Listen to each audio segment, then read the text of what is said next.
head first and unrehearsed, straight from the streets to your living room, straight from the underground to your TV.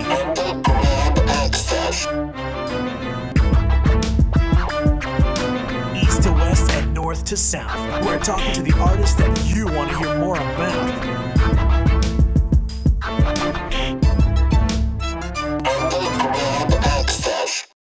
I'm Darren Brass from Miami Inc. You're watching Underground Access.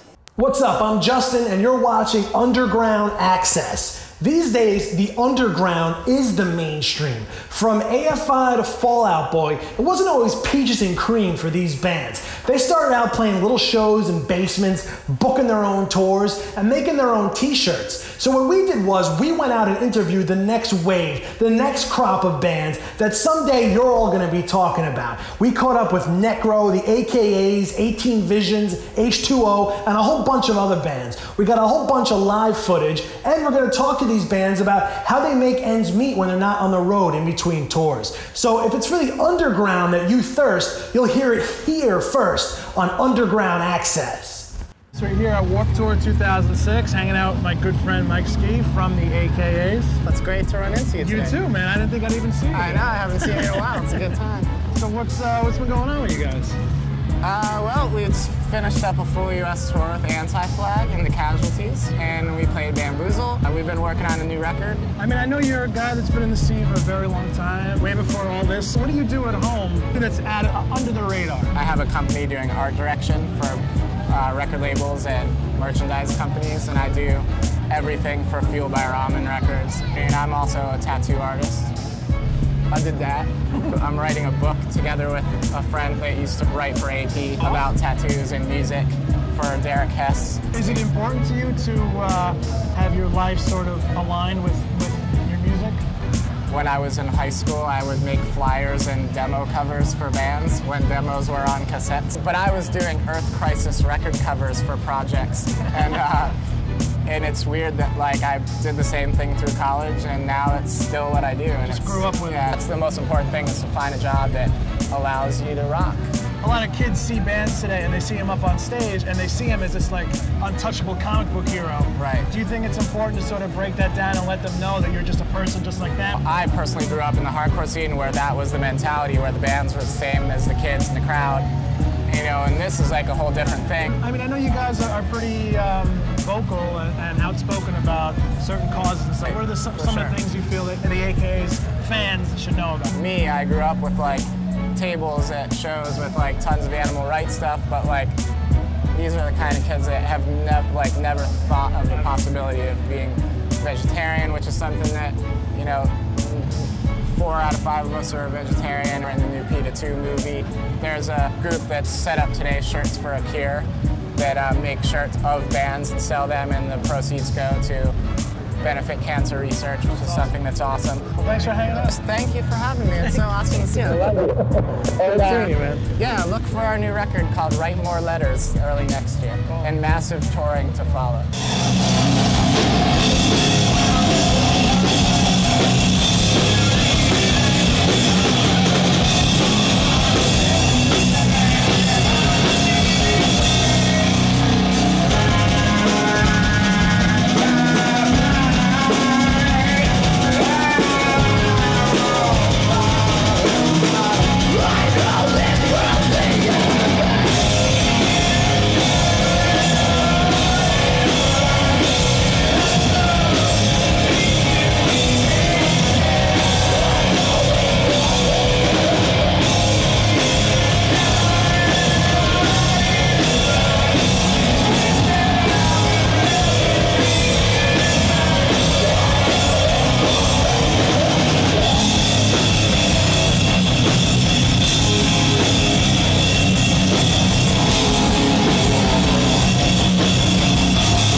This is Justin. I'm hanging out with Ken from 18 Visions. We're at Warped Tour 2006. What up? What's the deal? It's been a long day. Thanks for quick with us, real quick. Of course. Warped Tour's been awesome. It's like, you know, it's just every day. You're here all day. You hang out with kids and play, and sounds like fun. Never before do you get a chance to play for like kids that are into hip hop or dance music or metal and like pop punk all at the same time. So you started out playing drums for 18 Visions, and like a couple years ago you switched over to guitar, right? Yeah. What made you do it? You get way more chicks being out in the front, and that was seriously. He's serious. The way it worked out is it was actually easier for me to switch to guitar and find a new drummer. I miss drums, obviously, but you can't have your cake and eat it too. Tell me about the new record. The new record was recorded by a dude named Sheen. He did Every Time I Die, Lamb of God, and Harbor for Sleep. We're stoked. It's pretty much Obsession times 10. We were able to just really be ourselves on this record. You guys were one of the first bands to really bring an image and a look into like this music. Do you think it's cool to see all these people looking like you? Other people see it as like they're trying to bite us or something like that, but I think if anything, we were just maybe a little bit ahead of the game. Right. We're products of where we came from, how we were raised, and who we're friends with, and that kind of thing. So. And what do you think about, maybe people wouldn't know it hearing you guys or seeing you guys, that you guys were raised on just straight up, hardcore bands in Orange County and stuff. I mean, how much of that is in your heart, whereas this is another expression of yourself too? So much of it. Unbroken taught me how to play guitar. Snapcase taught me how to play guitar. That's what I love. I still listen to those records to this day, and to me, they hold true. Was it always your dream to be in a band and how to be your living? No, I thought I was going to be a doctor, and I thought I was going to be a teacher. I couldn't ask for a better situation. I mean, like, where else do you get to be like 27 years old and still be a kid? Yeah. So, I'm stoked. Thanks so much, man. Thank you very Great much. seeing you again. You too, dude. Cool. H2O is not playing today, but he's here with Peanut Jewelry, which is his own jewelry company. Rusty, how you doing, man? Good. How'd you get started doing all this stuff, man? Most people know you from H2O. It was a little bit by accident. What do you mean by accident? Well, actually, I needed a crafts credit for my degree, and they're like, well, the only thing open is a jewelry class. But I took it, and I was good at it. So you actually make the jewelry yourself? Or Yeah. How do you do it? Start with a drawing, make a wax model, carve it by hand, and then I'll have it molded and cast in silver, throw it on a chain or a bracelet. I'm sure you must sell jewelry to a lot. What are some of the bands that buy your stuff? Like AFI, Axl Rose has a necklace with a star on a ball chain. I made the wedding rings for the guys in Alkaline, as well as Brandon Hughes made his wedding ring. So you have a studio where you do all this stuff? Yeah, in Manhattan.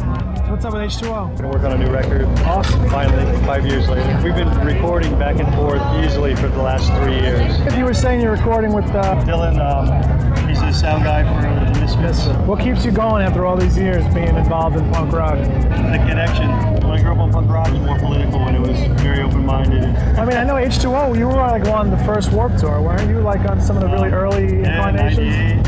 98, 99, 2000, 2001. Right. I mean, are you amazed as I am at how big it's become? Oh, yeah. Tell everyone the website and stuff at home to check out the jewelry. www.peanutjewelry.com. So it's PNUT jewelry.com. Thanks a lot, Rusty. Yeah, cool. Thanks so much. Awesome.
Yo, what up, man? This is Necro, and you're watching Underground Access. That's right, Underground Access. Underground Access. Okay, the next two interviews we have are with Calentura and Necro. They were actually both done by my friend Steve Salas while I was down under on tour with my own band. Calentura actually graced us with a totally impromptu acoustic performance, which was really cool. And Necro is like the busiest dude in hip hop, so check it out.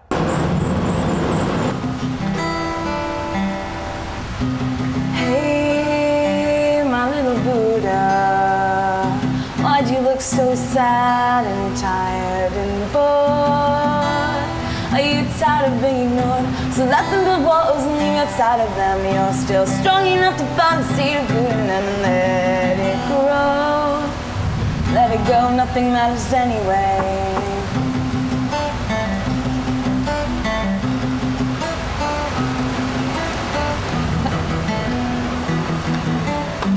You're confused in a static state. I sing music, yours dilate, they dilate, they dilate, they dilate, they dilate, and I promise you everything will be okay.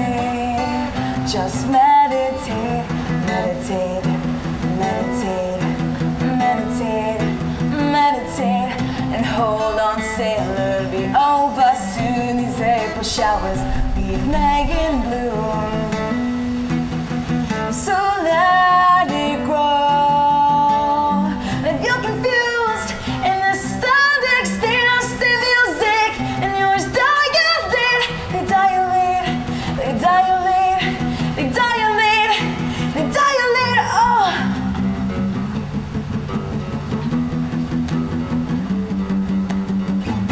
And this me waking up, unafraid of all the things I was afraid of before. And your art coming through in stereo still leaves me floored. And I know that don't mean shit to you the way that it feels to you. It's still too hard, but you know I'd give you anything. I'd write you a song, make you feel better if I could just find the chords. What's going on? We're here in the Dirty Jers with an up-and-coming band named Kalantar, hailing from New York and New Jersey. They're a progressive, heavy metal indie band. How did you guys get on the band's Warped Tour? Actually, there was these two girls that crashed the Warped Tour like 3 years ago, and they basically laid out a piece of linoleum and just did this like electro music. Became close friends with Kevin Lyman and actually got to make their own stage, book their own bands. So it's basically this like rider truck that's like painted pink, and you know it folds out into this like stage. The girl who started the stage, her name was Shira, and I met her. I was singing in this play in Manhattan, and she was the choreographer. She's a dancer turned musician. You know, she I guess kind of cites me as like an inspiration as to like why she wants to do music. I had an incident where it was really stressful, you know, as I was saying, we built the stage and we ended up being the only ones to run it. So it's like 8 girls running the stage. No one knew what to do. Everything was really intense. Dude, it was awesome. We have the merch table like in front of the RV or whatever, and all of a sudden the door like bangs open. They're just going at it like it was just like fists and hair and boobs, you know, or whatever. I'm really the RV is shaking, and we're all friends now. Oh yeah, no, it's water under the bridge. People were like coming. People were like, dude, I'm coming back to see that band. What do you think of the emergence right now with the indie scene? I mean, it's bigger than ever, right? Right now, there's a huge indie rock scene. You know, there's basement shows on every corner, especially in towns like New Brunswick, where Thursday's from. My Chemical Romance played there. We actually got a chance to play a couple basement shows, which was a lot of fun. Back in the day, you were with Morgan Storm. Were you opening up for Thursday and My Chemical Romance? Were they like your boys? Were you guys like alliances? We were all on the same label at the same time. We were really good friends, and I knew My Chemical Romance before they were even in that band, My Chemical Romance. They were in a band called Pensy Prep. They would just show up at our shows, you know, like my little sister put on the show at the VFW, and that was actually the first show they played. They just showed up when we were on the bill and were like, yo, Megan, let us split your set with you or whatever, and so, you know, we did.